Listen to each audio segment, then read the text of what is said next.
ಎಲ್ಲರಿಗೂ ನಮಸ್ಕಾರ. Welcome to my channel. ಇವತ್ತು ನಾವು ಯಾವುದೇ ಮಸಾಲ ಪೌಡರ್ಸ್ಗಳನ್ನ ಬಳಸ್ದೇನೆ ಮನೆಯಲ್ಲಿರೋ ವಸ್ತುಗಳನ್ನೇ ಬಳಸಿ ಚಿಕನ್ ಮಸಾಲ ಹೇಗೆ ಮಾಡೋದು ಅಂತ ನೋಡೋಣ. ಮೊದಲಿಗೆ ಒಂದು ಬಾಣಲೆಯಲ್ಲಿ 2 ಸ್ಪೂನ್ ಎಣ್ಣೆ ಹಾಕ್ಕೊಂಡು 1 ಸ್ಪೂನ್ ಧನಿಯಾ ಹಾಕ್ಕೊಳ್ಳೋಣ. ಹಾಗೆ 2 ಇಂಚು ಚಕ್ಕೆ, ಹಾಗೆ 3 ರಿಂದ 4 ಲವಂಗನ ಹಾಕ್ಕೊಳ್ಳೋಣ.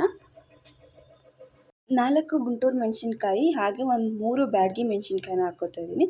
ಬ್ಯಾಡಗಿ ಬಂದು ಬರೀ ಕಲರ್ಗೋಸ್ಕರ ಹಾಕ್ಕೊತಿರೋದು. ನಿಮ್ಗೆ ಏನಾದರೂ ಇಲ್ಲ ಅಂದರೆ ನೀವು ಇದನ್ನು ಸ್ಕಿಪ್ ಕೂಡ ಮಾಡಬಹುದು.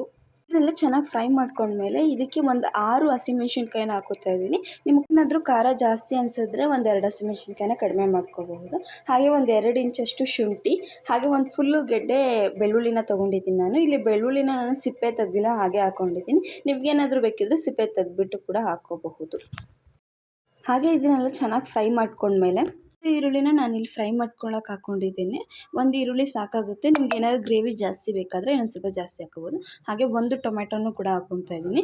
ಎರಡನ್ನೂ ಹಾಕ್ಬಿಟ್ಟು ಟೊಮೆಟೊ ಚೆನ್ನಾಗಿ ಬೇಯೋವರೆಗೂ ನೀಟಾಗಿ ಬೇಯಿಸ್ಕೋಬೇಕಾಗುತ್ತೆ. ಮಸಾಲೆ ಎಲ್ಲ ಚೆನ್ನಾಗಿ ಫ್ರೈ ಆದಮೇಲೆ ಇದಕ್ಕೆ ಲಾಸ್ಟಲ್ಲಿ ಗ್ಯಾಸ್ ಆಫ್ ಮಾಡಿಕೊಂಡು 1 ಇಡೀ ಕೊತ್ತಂಬರಿ, ಹಾಗೆ ಅರ್ಧ ಕಪ್ಪಷ್ಟು ತೆಂಗಿನಕಾಯಿನ ಹಾಕ್ಕೊಂಡಿದ್ದೀನಿ. ಹಾಗೆ ಈ ಮಸಾಲೆ ಎಲ್ಲ ತಣ್ಣಗಾದ್ಮೇಲೆ ಇದನ್ನು ಮಿಕ್ಸಿ ಜಾರಲ್ಲಿ ನುಣ್ಣಗೆ ಇದನ್ನು ಪೇಸ್ಟ್ ಮಾಡ್ಕೊಂಡು ಬರೋಣ. ಇವಾಗ ಅದೇ ಬಾಣಲೆಯಲ್ಲಿ 1 ಸ್ಪೂನಷ್ಟು ಎಣ್ಣೆ ಹಾಕ್ಕೊಂಡು, ಎಣ್ಣೆ ಕಾದ್ಮೇಲೆ ಇದಕ್ಕೊಂದು ಅರ್ಧ ಕಪ್ಪಷ್ಟು ಈರುಳ್ಳಿನ ಹಾಕ್ಕೊತಾ ಇದ್ದೀನಿ. ಈರುಳ್ಳಿ ಚೆನ್ನಾಗಿ ಬಣ್ಣ ಬದಲಾಗೋವರೆಗೂ ಹುರ್ಕೊಳ್ಳೋಣ. ಈರುಳ್ಳಿ ಬಣ್ಣ ಬದಲಾಗ್ತಿದ್ದಾಗೆ ಇದಕ್ಕೊಂದು ಅರ್ಧ ಕೆಜಿಯಷ್ಟು ಚಿಕನ್ನ ನಾನು ಆಲ್ರೆಡಿ ವಾಶ್ ಮಾಡಿ ಇಟ್ಕೊಂಡಿದ್ದೀನಿ. ಅದನ್ನು ನಾನು ಇವಾಗ ಹಾಕ್ಕೊತಾ ಇದ್ದೀನಿ. ಚಿಕನ್ ಎಲ್ಲ ಹಾಕ್ಕೊಂಡು ಇದಕ್ಕೆ ಅರ್ಧ ಟೇಬಲ್ ಸ್ಪೂನಷ್ಟು ಕಲ್ಲುಪ್ಪನ್ನ ಹಾಕ್ಕೊತಾ ಇದ್ದೀನಿ. ಇಲ್ಲಾಂದರೆ ನೀವು ಪುಡಿ ಉಪ್ಪನ್ನ ಕೂಡ ಹಾಕ್ಕೋಬೋದು. ಹಾಗೆ 1/4 ಟೇಬಲ್ ಸ್ಪೂನಷ್ಟು ಅರಿಶಿನ ಹಾಕ್ಕೊಂಡು ಚೆನ್ನಾಗಿ ಇದು ಫ್ರೈ ಆಗೋವರೆಗೂ ಚಿಕನ್ನ ಫ್ರೈ ಮಾಡ್ಕೊಳ್ಳೋಣ.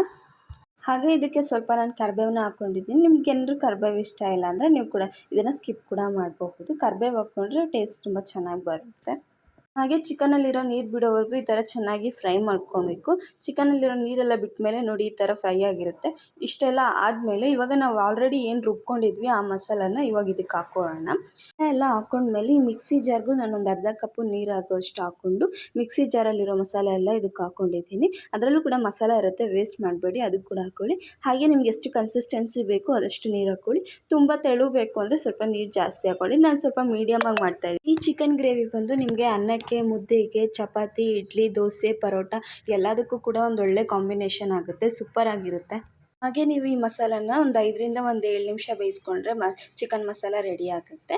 ನನಗೆ ಸ್ವಲ್ಪ ಉಪ್ಪು ಕಡಿಮೆ ಅನ್ನಿಸ್ತು, ಅದಕ್ಕೆ ನಾನೆಲ್ಲ ಅರ್ಧ ಟೇಬಲ್ ಸ್ಪೂನಷ್ಟು ಉಪ್ಪನ್ನ ಹಾಕ್ಕೊಂಡಿದ್ದೀನಿ. ನೀವು ಸಾಲ್ಟನ್ನ ನೋಡಿಕೊಂಡು ಹಾಕ್ಕೋಬಹುದು. ಹಾಗೆ ನಿಮ್ಗೆ ಏನಾದ್ರು ಈ ರೆಸಿಪಿ ಇಷ್ಟ ಆಗಿದ್ರೆ ದಯವಿಟ್ಟು ರೆಸಿಪಿನ ಟ್ರೈ ಮಾಡಿ. ಹಾಗೆ ನಿಮ್ಗೆ ಏನಾದ್ರು ಈ ಚಾನಲ್ ಇಷ್ಟ ಆಗಿದ್ರೆ ದಯವಿಟ್ಟು ಚಾನಲ್ನ ಸಬ್ಸ್ಕ್ರೈಬ್ ಮಾಡ್ಕೊಳ್ಳಿ.